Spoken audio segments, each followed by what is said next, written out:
নেয়ামত পাওয়ার পর আমরা যদি আল্লাহ তাআলার নেয়ামতের শুকরিয়া আদায় করি, লাভটা কাদের? আরো জোরে বলেন, কাদের লাভ? আল্লাহর কসম, তাম দুনিয়ার মানুষ আমরা যদি আল্লাহ তাআলার শুকরিয়া আদায় নাও করি, আল্লাহর কসম, এতে আল্লাহ তাআলার সম্মান ন্যূনতম কমবে না, কোনো ক্ষতি হবে না। আবার তাম দুনিয়ার সব মানুষ যদি সব কাজ বাদ দিয়ে আল্লাহ তাআলার কৃতজ্ঞতা প্রকাশ করে, তাতেও আল্লাহ তাআলার ন্যূনতম সম্মান আমার আপনার শুকরিয়ার কারণে বাড়বে না। সেজন্য হযরত লোকমান ছিলেন শুকরগুজার বান্দা। আল্লাহ তাআলা বলেন, লোকমানকে আমি হিকমত দান করেছি কেন? আনিশকুরু লিল্লাহ। এই হিকমত নামক নেয়ামত পাওয়ার পরে যেন হযরত লোকমান শুকরগুজার বান্দা হয়। এরপরে আল্লাহ তাআলা বললেন, যে শুকরিয়া আদায় করে, আল্লাহর কৃতজ্ঞতা প্রকাশ করে, ওয়া মাইয়াশকুরু ফাইন্নামা ইয়াশকুরু লিনাফসি, যে আল্লাহ তাআলার শুকরিয়া আদায় করে সে নিজের জন্যই সেটা করে। আবার অনেকে চিন্তা করতেছে, হুজুরদের এরকম কিছু অভ্যাস আছে, দাওয়াত নিয়ে আসে না। এই যে মনে করেন, অনেকে হয়তো চিন্তা করতেছে, অনেকে চিন্তা করতেছে না আসবে, হয়তো একটু রাস্তাঘাটে জ্যাম লাগতেই পারে। কিন্তু আমরা যারা এই চিন্তা করতেছি যে না আসবে না, এই একজনের ব্যাপারে খারাপ চিন্তা না করা, এটারও আদেশ আল্লাহ তাআলা দিয়েছেন। সুবহানাল্লাহ। আল্লাহ তাআলা বলছে, তোমরা কারো ব্যাপারে অতি ধারণা পোষণ করো না। ইয়া আইয়ুহাল্লাযীনা আমানু জুতানিবু কাসীরাম মিনায-যন, তোমরা কারো ব্যাপারে অতি ধারণা থেকে বিরত থাকো। আল্লাহ তাআলা আমাদেরকে এই ধরনের বিষয় থেকে হেফাজত করুক, সকলে বলি আমিন। আমরা কারো ব্যাপারে কোনো সময় খারাপ ধারণা করব না, যতক্ষণ না তার ওই বিষয়টা আমাদের সামনে স্পষ্ট হয়ে যায়। এতে কি হবে? আমি আপনার ব্যাপারে খারাপ ধারণা করলাম, আপনারে খারাপ মনে করলাম, খারাপ তো মনে করে ফেলছি, কিন্তু মাপ তো চাইতে পারি নাই। মাপ চাওয়ার সুযোগ আছে? মাপ চাওয়ার সুযোগ নেই। সেজন্য কেউ যদি খারাপ মনে করে থাকে, আমি বলতেছি না কেউ করছে, আল্লাহ তাআলা আমাকে, আমাদের সবাইকে আল্লাহ মাফ করে দিক, সকলে বলি আমিন। আমি আপনাদের খেদমতে পবিত্র কোরআনুল কারীমের সূরা লোকমান থেকে একটা আয়াত তিলাওয়াত করেছি। যদিও একটা আয়াত তিলাওয়াত করেছি, আমার আলোচনার উদ্দেশ্য হলো ওই রুকুর মধ্যে আল্লাহ সুবহানাহু ওয়া তাআলা হযরত লোকমানের কিছু গুরুত্বপূর্ণ উপদেশ, যেগুলা তিনি তার সন্তানদেরকে করেছেন, আর ওই উপদেশগুলো আল্লাহ তাআলার কাছে এতটা ভালো লাগছে যে আল্লাহ সুবহানাহু ওয়া তাআলা ওই উপদেশগুলা কোরআনুল কারীমের মধ্যে দিয়ে দিয়েছেন। সুবহানাল্লাহ। যাই হোক, আমি অনেক লম্বা সময় নিব না, শারীরিক অবস্থাও এরকম নাই। আমার আগে হযরতের অনেক কষ্ট হয়েছে, আপনারাও দীর্ঘ সময় ধরে ধৈর্যের সাথে, সবরের সাথে আলোচনা শুনেছেন।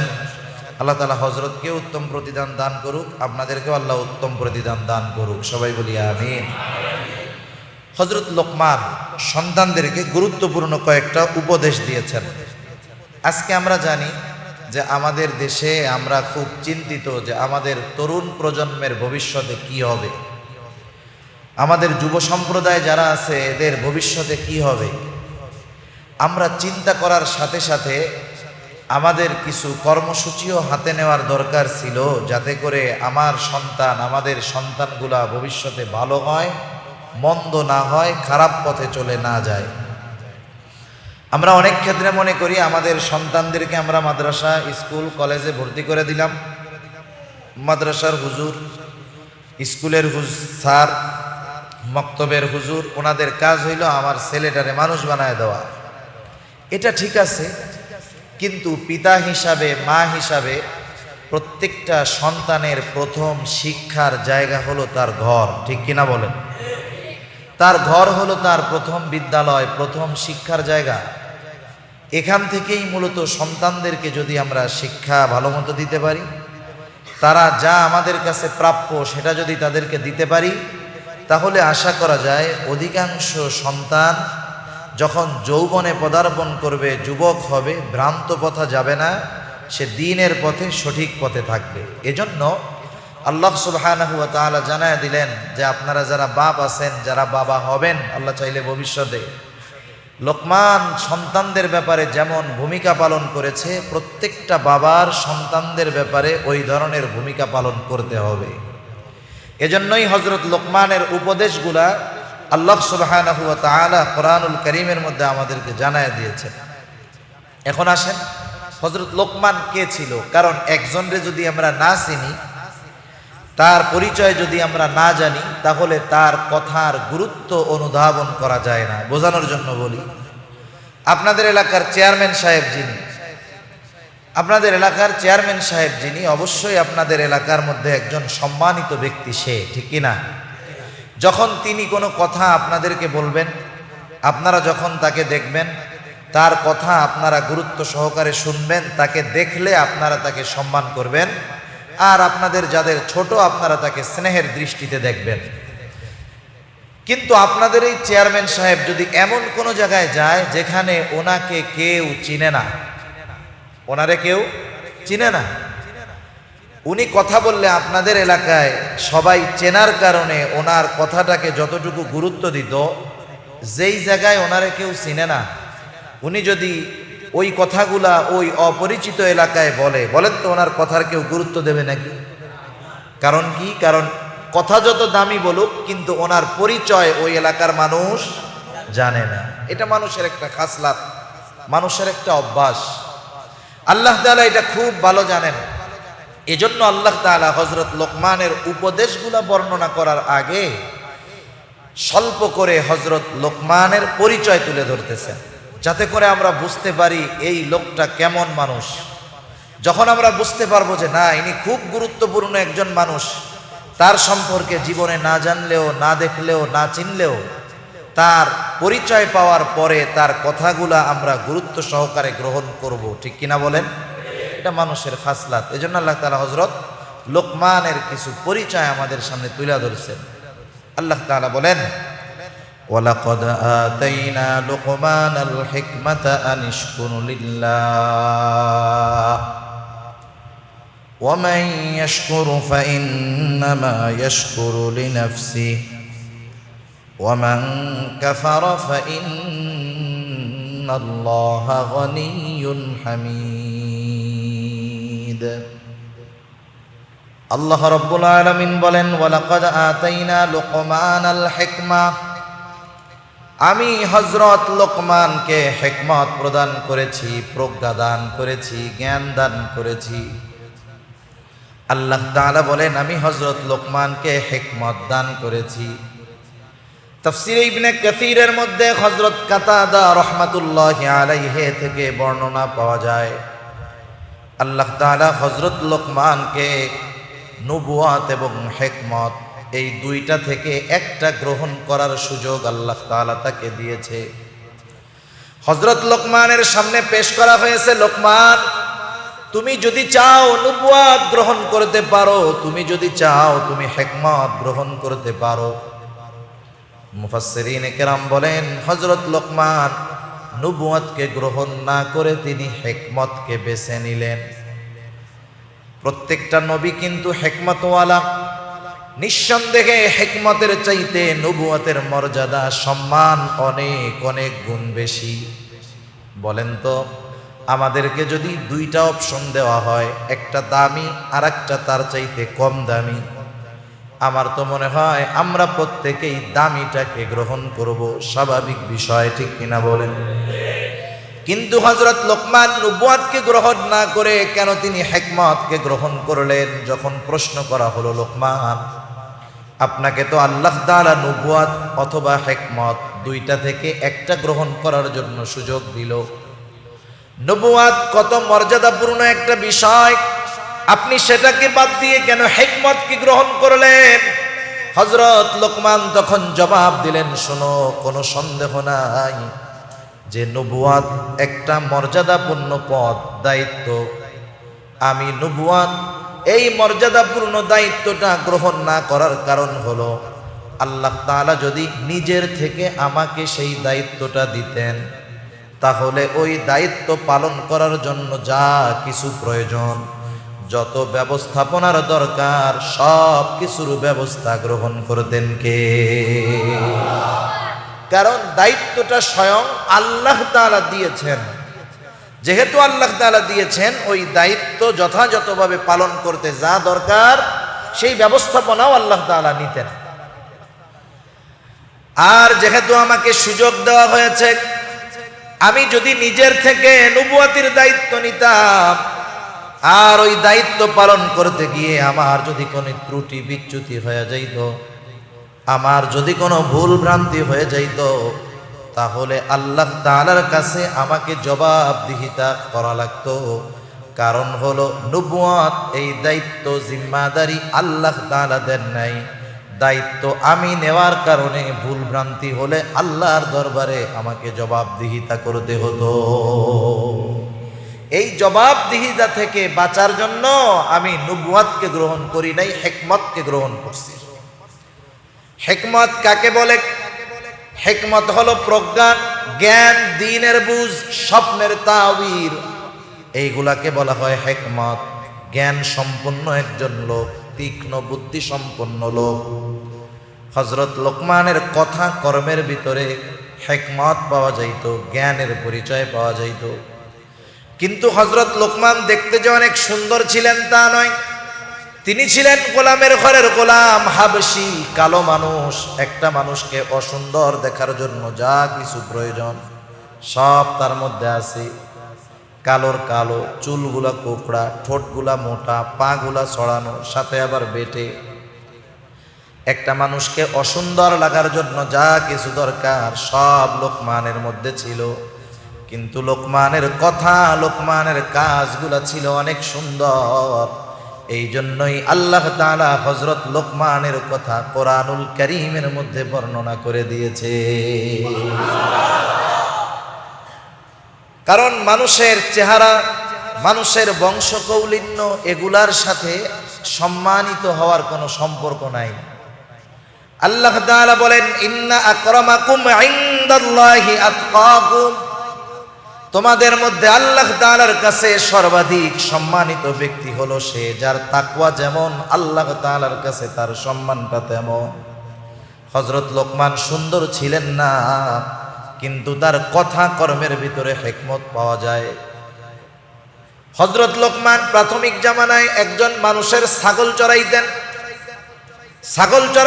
ছাগলের রাখাল ছিলেন। আমাদের দেশে অনেকে বোঝে না, বলে ছাগল যারা পালে তাকে পাগল কয়। ছাগল পালে পাগলে, শুনছেন না এরকম বলে?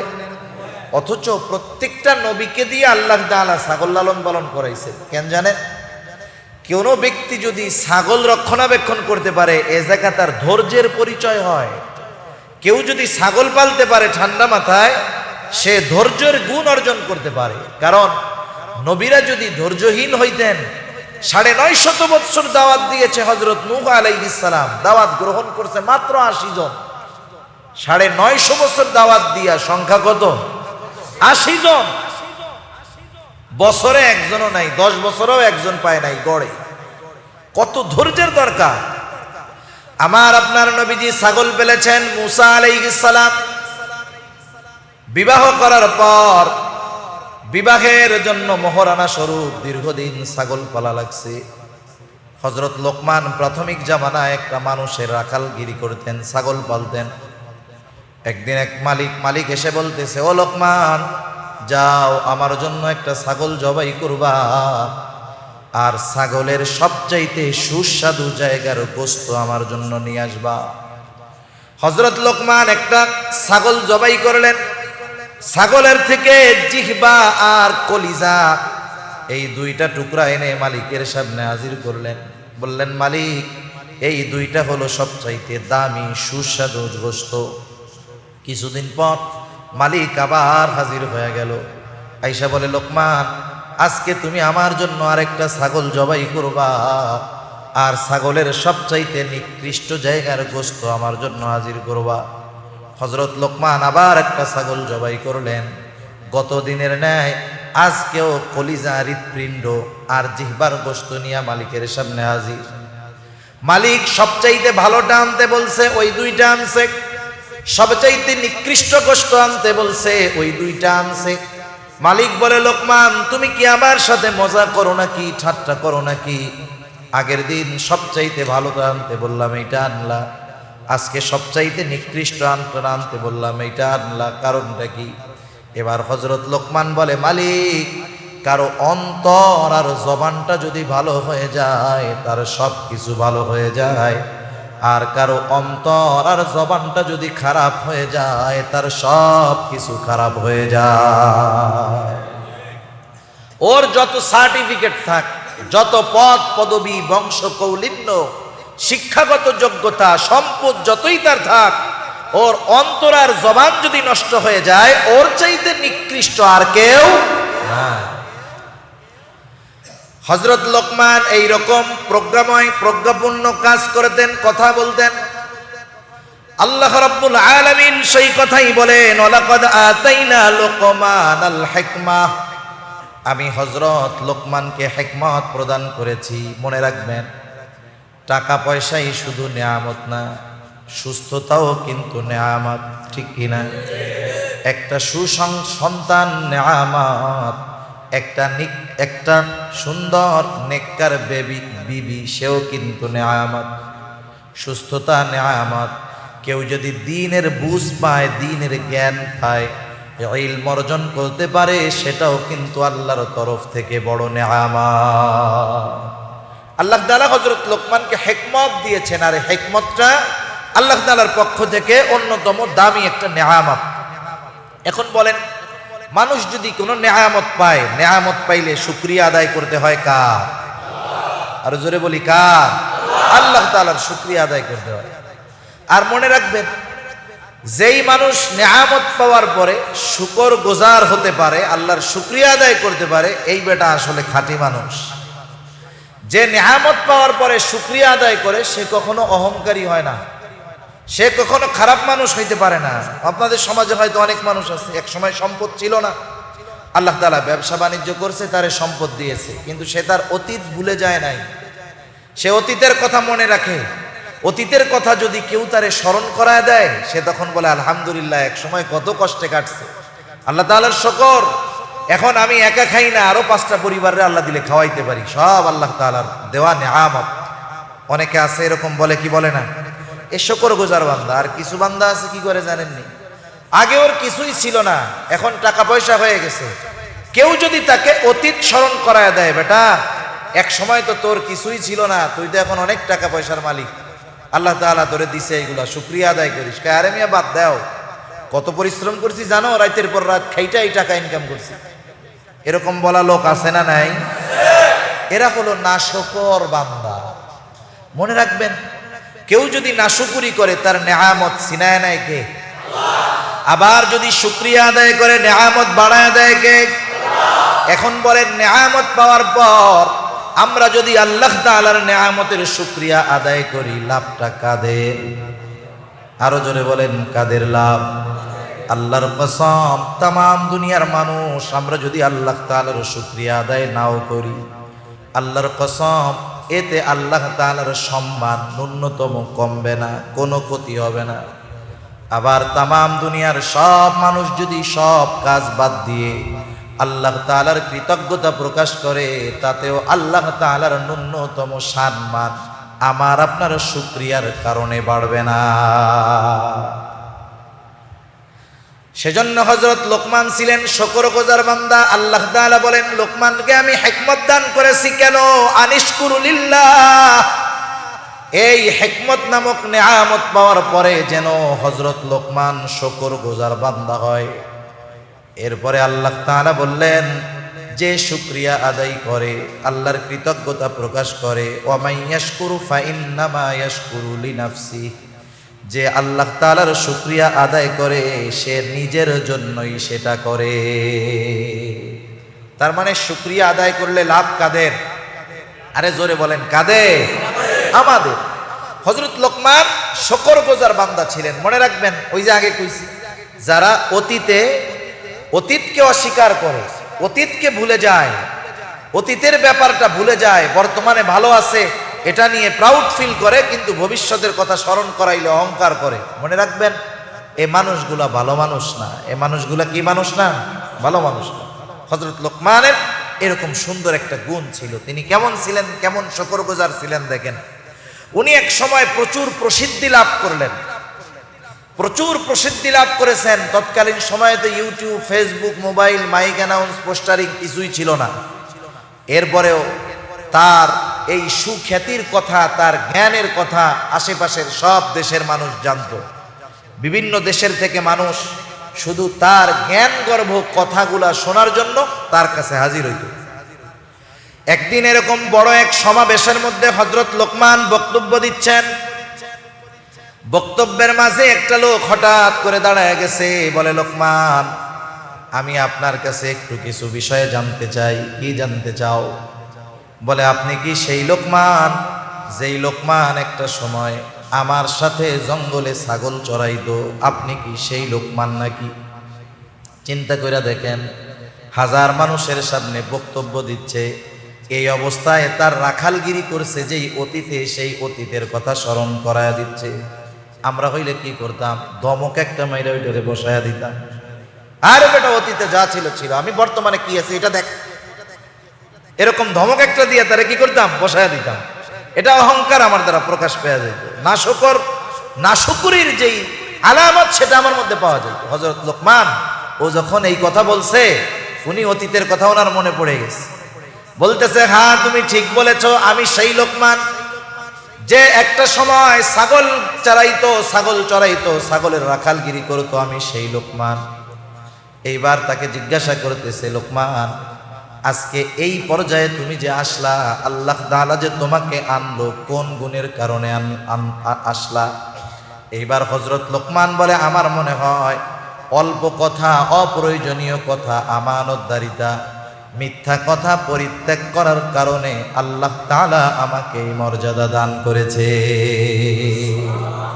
তাহলে শুকরগুজার বান্দা যারা, তারা অতীত যত কষ্টের হোক না কেন সেটাকে অস্বীকার করে না। যারা করে এদের কি হয়? এদের নেয়ামত আল্লাহ তাআলা এক সময় ছিনায় নিয়ে যায়, আবার কঠিন আযাবে আল্লাহ তাআলা এদের গ্রেফতার করে। বনি ইসরাইলের 3 জন লোক ছিল। একজন ছিল টাকলু, আর একজনের ছিল গায়ে কুষ্ঠরোগ, আর একজন ছিল অন্ধ। এরা 3 জনই আল্লাহর কাছে আফসোস করতো, আল্লাহ আমার চুল টুল নাই, টাকলু, মানুষে আমারে দেখলে সিসি করে, আমার সাথে কেউ মিশতে চায় না, আমার চুলগুলা যদি উঠে যাইতো কতই না ভালো হইতো। যার গায়ে কুষ্ঠরোগ সে বলতো, আল্লাহ আমার চামড়াটা নষ্ট হয়ে গেছে, মানুষে আমার ধারের কাছে আসে না, আমার চামড়াটা যদি ঠিক হয়ে যাইতো কতই না ভালো হইতো। আর একজনে ছিল অন্ধ, বলে, আল্লাহ আমি অন্ধ, কিছুই দেখতে পারি না, আমার চোখ দুটা যদি ভালো হতো কতই না ভালো হতো। আল্লাহ তাআলা তাদের পরীক্ষা করার জন্য একজন ফেরেশতাকে পাঠায়া দিলেন, যে টাকলু তার কাছে আইসা হাজির ফেরেশতা। এসে বলতেছে, আল্লাহর বান্দা তোমার কি মন চায়? বলে, আমার মন চায় যদি আমার টাক মাথায় চুল গজায় যাইতো ভালো হইতো। ফেরেশতা মাথার উপরে হাত বুলায়া দিল, আল্লাহ তাআলার আদেশে তার মাথার মধ্যে চুল গজায় গেল। এবার তাকে একটা উটনি দিয়ে বলা হলো, যাও, এই উটনির মধ্যে আল্লাহ তাআলা বরকত দিবে, তুমি এটা দিয়ে জীবন ধারণ করো। এবার দ্বিতীয় জন কুষ্ঠরোগীর কাছে চলে গেল, বলে, তোমার কি মন চায়? বলে, আমার চামড়াটা যদি ভালো হইতো কতই না ভালো হইতো। এবার তার গার উপরে হাত বুলিয়ে দেওয়া হলো, তার চামড়াটা ভালো হয়ে গেল, সুন্দর ফর্সা হয়ে গেল। তাকে একটি গাভী, গর্ভবতী গাভী দিয়ে বলা হলো, যাও, এটার মধ্যে তোমার জন্য বরকত আছে, তুমি এটা দিয়ে জীবন উপকরণ অর্জন করে খাও। এইবার অন্ধ ব্যক্তির কাছে চলে গেল, কি মন চায়? বলে, আমার চোখ দুটা যদি ভালো হতো, আমার আর কিছু চাওয়ার নাই। এইবার তার চোখের উপরে হাত বুলায় দিল ফেরেশতা, অন্ধের চোখ ভালো হয়ে গেল। একটা গর্ভবতী ছাগল দিয়ে বলা হলো, যাও, এটার মধ্যে আল্লাহ বরকত দিবে, তুমি এটা দিয়ে জীবন চালাও। এইবার উটওয়ালা অনেক উটের মালিক হয়ে গেছে, গরুওয়ালা অনেক গরুর মালিক হয়ে গেছে, ছাগলওয়ালা অনেক ছাগলের মালিক হয়ে গেছে। অনেক সময় সম্পদ কম থাকলে আল্লাহ তাআলাকে মানুষ বেশি স্মরণ করে, ওই সম্পদ কমওয়ালাকে যখন আল্লাহ বেশি সম্পদ দেয়, অনেক সময় সম্পদের অহংকারে সে আল্লাহকে ভুলে যায়। সেজন্য অনেক সময় আমরা মনে করি আমাকে অনেকের সম্পদ নাই, আল্লাহ মনে হয় আমারে ভালোবাসে না। সম্পদ থাকলেই যে আল্লাহ ভালোবাসে বিষয়টা এমন না। কারুন রে চিনেন? কারুনের নাম শুনছেন? কারুন, কারুন, হায় হায়, কারুনের কত সম্পদ ছিল। কারুনের সম্পদ যে গোডাউনের মধ্যে থাকতো, ওই গোডাউনের চাবিগুলো ছিল চামড়ার চাবি, লোহার চাবি না। এই চামড়ার চাবি বহন করার জন্য একদল শক্তিশালী যুবক লাগতো, শুধু তার গোডাউনের চাবিগুলারে বহন করার জন্য। কারুনের বন্ধু যারা ছিল, কারুনের সম্পদের অগ্রগতি দেখে তারা আল্লাহর কাছে বলতো, আল্লাহ আপনি মনে হয় শুধু কারুনরেই ভালোবাসেন, আমাদের ভালোবাসেন না। সব সম্পদ আপনি তাদেরকে দিলেন, তারে দিলেন, আমাদেরকে মনে হয় ভালোবাসেন না। তারা আফসোস করতো, তারা মনে করতো আল্লাহ তাআলা কারুনকে খুব ভালোবাসে।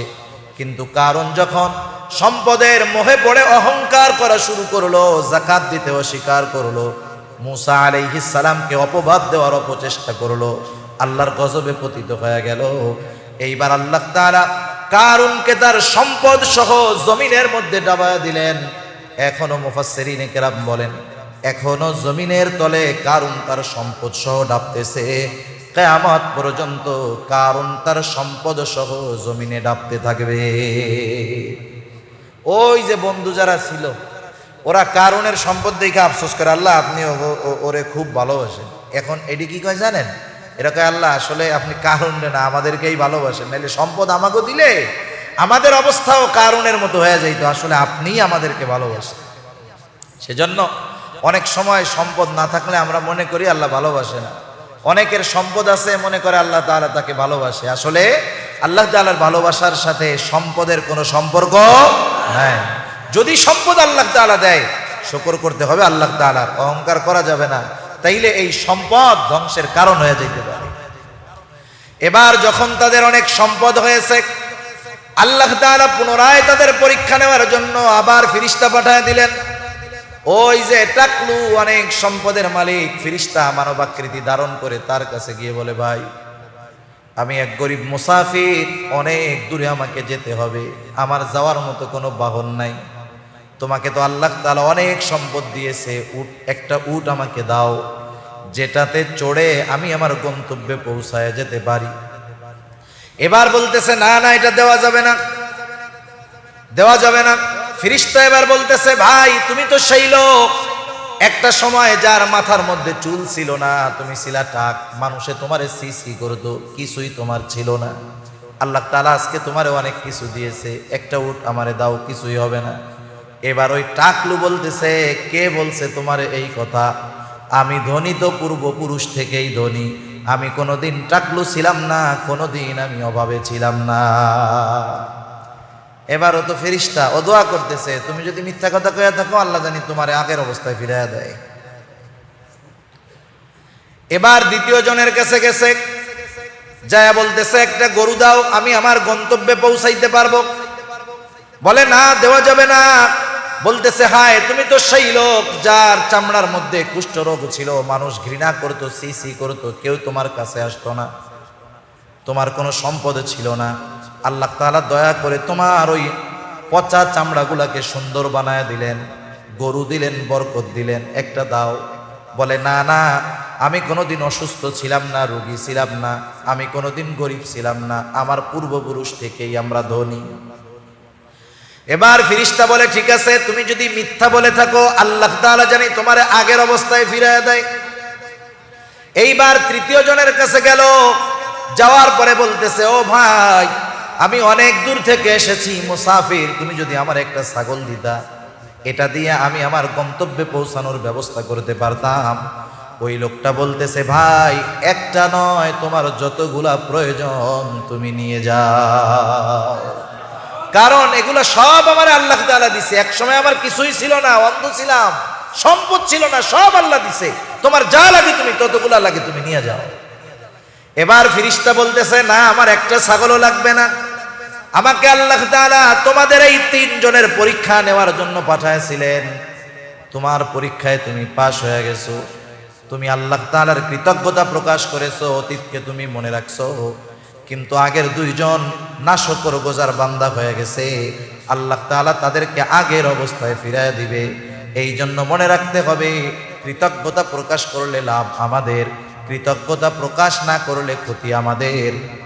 যেই বান্দা কৃতজ্ঞতা প্রকাশ করবে আল্লাহ তাআলা বলেন লাইন শাকারতুম লাযীদান্নাকুম ওয়া লাইন কাফারতুম ইন্না আযাবি লাশাদীদ। আল্লাহ তাআলা বলেন লাইন শাকারতুম, তোমরা যদি কৃতজ্ঞতা প্রকাশ করো লাযীদান্নাকুম, আমি আল্লাহ তোমাদেরকে বাড়ায়া দিব, অবশ্যই অবশ্যই বাড়ায়া দিব। তার মানে নেয়ামত যেই সম্পদ, এটার মধ্যে আমি আল্লাহ প্রবৃদ্ধি দেব, বরকত দিয়া দিব। ওয়ালা ইন কাফারতুম, তোমরা যদি কুফরি করো তথা নাশকরি করো, ইন্না আযাবি লাশাদীদ, মনে রাখো আমার আযাব বড় শক্ত, আমার আযাব বড় কঠোর। সেজন্য হযরত লোকমান যে শুকরগুজার বান্দা ছিলেন, এই ঘোষণা দিছেন কে? চিন্তা করে দেখেন, একটা মানুষ কোন পর্যায়ের কৃতজ্ঞ বান্দা হলে স্বয়ং আল্লাহ তাআলা বলতে পারে যে লোকমান একজন কৃতজ্ঞ বান্দা। সুবহান। আল্লাহ তাআলা বলতেছেন ওমান কাফারা ফা ইন্নাল্লাহা গানিয়্যুন হামিদ, কেউ যদি কৃতজ্ঞতা প্রকাশ করে সে নিজের জন্য করে। ওমান কাফারা, কেউ যদি কুফরি করে তার জেনে রাখা দরকার ফা ইন্নাল্লাহা। বাপ আছেন কে? কার কার পোলা আছে, মাইয়া আছে, ছেলে মেয়ে আছে? কার? একটু হাত উঁচা করেন না। আলহামদুলিল্লাহ, আপনাদের আছে। আর যাদের নাই, বিবাহ করলে যদি না হয়ে থাকে আল্লাহ জানি নেককার সন্তান দেয়, সবাই বলি আমিন। আর যাদের বিবাহ হয় নাই, সন্তানের আগে জানি আল্লাহ তাআলা একটা নেককার বিবির ব্যবস্থা করে দেয়, সবাই বলি আমিন। এখন দেখেন, সন্তানদেরকে আমরা উপদেশ দেই, সন্তান একটু শয়তানের ধোকায় পড়ে দুষ্টুমি করে, আমরা বাপ যারা অনেক ক্ষেত্রে উপদেশ দেয় কেমনে জানেন? সন্তানকে আদর করে উপদেশ দেয় না, যেই খাইতে আসে এই বাপের ওয়াজ শুরু হয়। যখন খানা খাইতে বসে তখন আরেক রুম থেকে বাবা ওয়াজ শুরু করে, হ্যাঁ বাপের হোটেলে কয়দিন খাবা, মরি না, দেখো কি হয়। এইরকম তেড়া বেঁকা কথা যখন বলে, পোলাও ভাত চাইলে রেখে দাঁত ভাত খামই না জায়গা। এরকম ঘটনা আপনাদের সমাজে কম বেশি ঘটে তো নাকি? মনে করেন সন্তানটা দুষ্টমি করে, ফাজলামি করে, আপনি বাপ হিসাবে তাকে এইভাবে নসিহত করার শিক্ষা ইসলাম দেয় নাই, আল্লাহ দেয় নাই, কোরআনও দেয় নাই। সুবহানাল্লাহ। এই হযরত লোকমান সন্তানদের নসিহত করছে কেমনে শুনেন। একটা হলো, আপনি আপনার ছেলে আসছে, ওরে একটা কাজ করতে আপনি মানা করলেন। আপনি ওরে মনে করেন ও খেলাধুলা করতে যাবে অথবা যে কোনো দুষ্টমি করতেছে, আপনি যদি ওরে একটা ধমক দিয়ে বলেন এই বেটাই এই কাম করবি না, একবারে সাইজ করে দিন। আপনি যদি এরকম বলেন, ও হয়তো ভয়ে আপনার কথাটা তৎক্ষণাৎ শুনবে, কিন্তু এই শোনাটা বা এই মানাটা সাময়িক সময়ের, দীর্ঘ সময়ের জন্য নয়, বরং আপনার এই আচরণ তাকে কষ্ট দিয়ে ভবিষ্যতে সে আপনার অবাধ্য হয়ে যেতে পারে। কিন্তু আপনি যখন তারে বুঝাবেন যে একটা খারাপ বন্ধুর সাথে সে মিশে, আপনি তারে মনে করেন নিয়ে এক জায়গায় টেবিলে খাইতে বসলেন, অথবা দুই বাপ বেটা ভালো এক রেস্টুরেন্টে গিয়ে খাইতে বসলেন। এ দৃশ্য আমাদের দেশে খুব কম পাওয়া যায়। দুই বাপ বেটা খাইতেছেন আর ছেলের হাতটা ধরে বলতেছেন, বাজান তুমি আমার কলিজার টুকরা সন্তান, আমি তোমার অনেক ভালোবাসি, আমার এই সারা জীবনের পরিশ্রমের বড় একটা অংশ তোমার জন্য করছি, বাজান তুমি যদি ওই পোলাটার সাথে মিশো তোমার বাপ খুব কষ্ট পায়, তুমি মিশো না। এখন বলেন তো, আপনি যদি আপনার ছেলেরে এরকম আবেগ নিয়ে, দরদ নিয়ে, মহব্বত নিয়ে, ভালোবাসা নিয়ে বলেন, আপনার ছেলে যত খারাপ হোক, তেড়া হোক, ও চিন্তা করবে, আরে আমার বাপ এরকম একটা আবেগ নিয়ে আমার কথাটা বললো, আসলে ওর সাথে আমার চলাফেরা করা উচিত হবে না। ঠিক কিনা বলেন না? আর যদি ওই যে আগে যেমনে কইলাম ওই রকম কর, ও 2 দিন পরে কবে আগে 3 ঘন্টা ওর সাথে থাকতাম, এখন 6 ঘন্টা থাকবো, যা হয় হবে। সেজন্য হযরত লোকমান সন্তানরে কেমনে উপদেশ দিছে, ধমক দিয়া দেন নাই।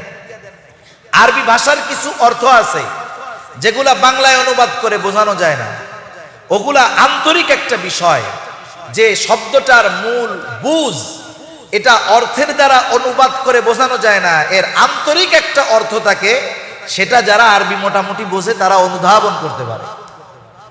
হযরত লোকমান সন্তানদের নসিহত করার জন্য ডাকতেছে কেমনে? হযরত লোকমান বলতেছে, ইয়া বুনাইয়া, হে আমার সন্তান, হে আমার বৎস। এই কথাটার মধ্যে আবেগ আছে, মহব্বত আছে, দরদ আছে, ভালোবাসা আছে। বলতেছে, হে আমার বৎস, হে আমার সন্তান, লা তুশরিক বিল্লাহ ইন্নাশ শিরকা লাযুলমুন আযীম। হযরত লোকমান সন্তানরে বলতেছে, ও আমার সন্তান, ও আমার বৎস, লা তুশরিক বিল্লাহ। এক নাম্বার উপদেশ সন্তানকে বাবা দিচ্ছে, ও আমার বৎস, তুমি আল্লাহ তাআলার সাথে শিরিক কইরো না। কেন শিরক করবা না? ইন্নাশ শিরকা লাযুলমুন আযীম, কারণ শিরক হলো মহা জুলুম, মহা অন্যায়। আপনি চিন্তা করতে পারেন হযরত লোকমান এই কথা বইলা ছেলেরে কত বড় নসিহত করলো। এই কথার দ্বারা হযরত লোকমান তার সন্তানকে চিরস্থায়ী জাহান্নাম থেকে বাঁচার যেই রাস্তা সেটা কইয়া দিল। এর চাইতে বড় কল্যাণ, এর চাইতে বড় উপদেশ, এর চাইতে সুন্দর উপদেশ আর কি হতে পারে? এখন আমি যদি আপনাদের জিজ্ঞাসা করি, আমার ছেলেটা ছোট, ওরা এখনো এই ওয়াজ করার টাইম হয় নাই। আপনাদের যাদের ছেলের বয়স 7 বছর 8 বছর বা এর বেশি, এরকম কোন বাপ আছেন যে ওই বাপ একদিন ছেলেটারে এরকম ডাইকে বলছে, ও আমার সন্তান, আমার বাজান, তুমি আল্লাহর সাথে শিরিক কইরো না? এরকম কোনো বাপ আছেন এখানে মসজিদের মধ্যে? কেউ নাই। একটু চিন্তা করেন না, আমি আমার সন্তানের ব্যাপারে অনুযোগ, অভিযোগ, টেনশনে আছি যে সন্তান রাস্তাচ্যুত হইয়া একবারে জাহান্নামের দিকে চলে যাচ্ছে, কিন্তু তার সাথে আমার বিহেভটা কেমন করার দরকার ছিল, আমি করেছি কিনা এটা নিজে এবার নিজের কাছে আমরা প্রশ্ন করি। তাহলে দেখেন, আমরা আমাদের সন্তানকে কোনোদিন বলতে পারি না, ইয়া বুনাইয়া লা তুশরিক বিল্লাহ, হে আমার বৎস, তুমি আল্লাহর সাথে শিরিক করো না। ইন্নাশ শিরকা লাযুলমুন আযীম, শিরক হলো মহা অন্যায়। কারণ শিরক হলো এমন একটা পাপ, আল্লাহ রাব্বুল আলামিন বান্দার সব পাপগুলো ক্ষমা করে দেয়, কিন্তু কেউ যদি শিরক করে, আল্লাহর কাছে যদি তওবা না করে, তার ওই গুনাহ আল্লাহ ক্ষমা করেন না। শিরকের কারণে তার ঠিকানা হয়ে যায় চিরস্থায়ী জাহান্নাম। আল্লাহ তাআলা কোরআনুল কারীমের মধ্যে সেই কথাই বলেন, ইন্নাল্লাহা লা ইয়াগফিরু আন ইউশরাকা বিহি ওয়া ইয়াগফিরু মা দুনা যালিকা লিমান ইয়াশা। নিশ্চয়ই আল্লাহ তাআলা যেই গুনাহ চান সেটা আল্লাহ ক্ষমা করে দেন, কিন্তু কেউ যদি তার সাথে শিরিক করে আর যদি তওবা না করে, সে গুনাহ আল্লাহ ক্ষমা করে না। এখন মনে করেন আমার সন্তান শিরকের মতো গুনাহে জড়ায় গেছে, মাজারে গিয়ে সেজদা দেয়, পীরের পায়ে সেজদা দেয়, এমন লোক আছে না নাই? এই আকাম যদি আমার ছেলে করে, আমি বাপ হিসাবে যদি তাকে সতর্ক না করি, আমার ছেলে যদি তাওবা না করে মারা যায়, আহা, তার ঠিকানা জাহান্নাম, জান্নাত তার জন্য হারাম। আল্লাহ তাআলা বলেন, মান ইউশরিক বিল্লাহ ফাকাদ হারামাল্লাহু আলাইহিল জান্নাতা ওয়া মাওয়াহুন নার। আল্লাহ তাআলা বলেন যে আল্লাহ তাআলার সাথে শিরিক করে, ফাকাদ হারামাল্লাহু আলাইহিল জান্নাহ, অবশ্যই তার জন্য আল্লাহ তাআলা জান্নাতকে হারাম করে দেয়। ওয়া মাওয়াহুন নার, তার ঠিকানা হবে জাহান্নাম। আল্লাহ তাআলা বলেন তার ঠিকানা হবে জাহান্নাম। ওয়া বিকসাল মাসির, এটা কতই না নিকৃষ্ট একটা জায়গা, নিকৃষ্ট একটা আবাসস্থল। বলেন তো, দুনিয়ার মধ্যে কোন বাবা আছেন তার সন্তান যদি ওই বাবার অবাধ্য হয়, কোন বাবা এটা পছন্দ করবেন যে আপনার সন্তান দুনিয়ার আগুনে পুড়ে মারা যায়? কেউ পছন্দ করবে? সন্তান যদি সর্বোচ্চ পর্যায়ের অবাধ্য হয়, কোন বাবা এই কামনা করে না যে তার সন্তান দুনিয়াতে আগুনে পুড়ে মারা যাক, তার সন্তান কষ্টে পতিত হোক। কিন্তু আপনার সন্তানের জন্য কি এই টেনশনটা হয় না যে আমার সন্তানকে আমি দুনিয়ার আগুন থেকে বাঁচানোর জন্য যতটুকু পেরেশান, যতটুকু চিন্তিত, অনন্তকালের জাহান্নামের আগুন থেকে আমার সন্তানকে বাঁচাতে হবে, এই চিন্তা আমাদের অধিকাংশ বাবার মধ্যে নাই। এটা খারাপ লাগলেও সত্য কথা, অধিকাংশ বাবার মধ্যে নাই। সেজন্যই দেখেন, আমি তো এই কথা আপনাদের আজকে এক জায়গায় জিজ্ঞাসা করি নাই, আরো তো কয়েক জায়গায় এই কথা জিজ্ঞাসা করছি। আমার মনে হয় 1-2 জন লোক দাঁড়িয়ে বলতে পারে নাই যে হ্যাঁ হুজুর, এই নসিহত, এই উপদেশ আমি আমার সন্তানটাকে জীবনে একবার হলেও করেছি, এটা কোনো বাবা বলতে পারে না।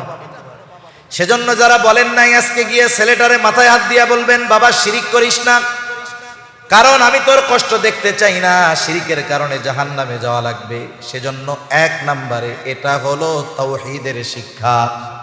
ঈমানের মূল হলো তাওহীদ। এই একত্ববাদের শিক্ষা আমরা আমাদের সন্তানদেরকে দিব।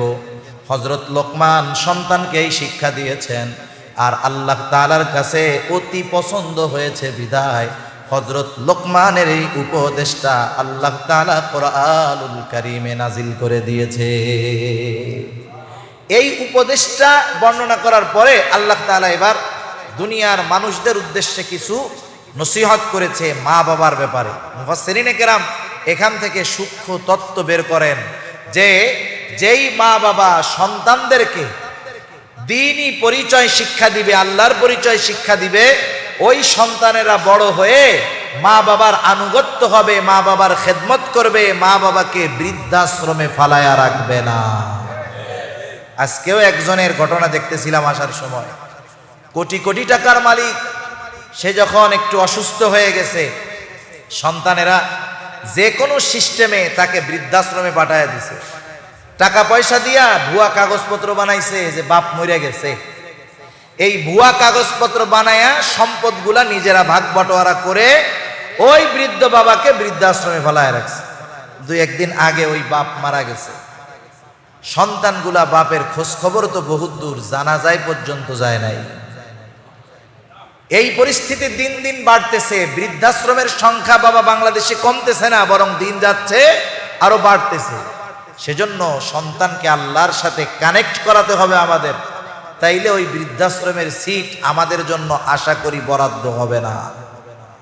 তা যাই হোক, আমি হযরত লোকমানের উপদেশগুলাই আপনাদের সাথে একটু আলোচনা করব, যদি সময় হয় লাস্টে আমি ওইটা একটু বলবো।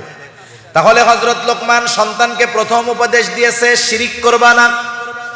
2 নাম্বার উপদেশ হযরত লোকমান সন্তানকে বলতেছে, ইয়া বুনাইয়া ইন্নাহা ইন তাকু মিসকালা হাববাতিন মিন খারদালিন ফাতাকুন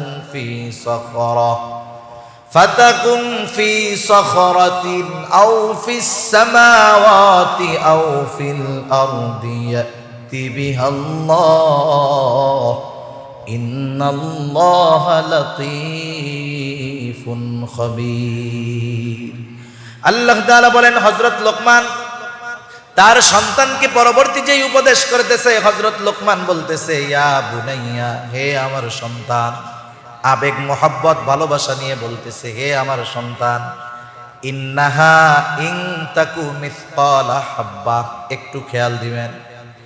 ইন্নাহা সেই জিনিসটা, ইন্নাহা অর্থ হলো কি সেই জিনিসটা। এখন সেই জিনিসটা কি? মুফাসসিরিনে কেরাম বলেন সেই জিনিস তথা সেই কাজটা কি? সেটা গুনার কাজও হতে পারে, ভালো কাজও হইতে পারে। এক কথায় সেই আমলটা ভালো হোক আর মন্দ হোক, কোন আমল যেটা তুমি করো, এক কথায় তোমার আমলটা সেটা ভালো হোক আর মন্দ হোক, তোমার আমলটা ভালো হোক আর মন্দ হোক, মিসকালা হাব্বাতিন মিন খারদাল, ওই আমলটা তোমার কৃত আমলটা ভালো হোক আর মন্দ হোক, আর তার পরিমাণটা সরিষা দানা হোক, সরিষা দানার সম পরিমাণ হোক। তোমার ওই আমলটা যদি কোনো পাথরের মধ্যেও হয়, তোমার ওই আমলটা যদি আসমানেও হয়, জমিনেও হয়, এক কথায় তোমার সরিষা দানা পরিমাণ যদি পাথরের মধ্যেও করো, আসমানেও করো, জমিনের মধ্যেও করো, কিয়ামতের দিন তোমার ওই আমলটাকে হাজির করবে কে?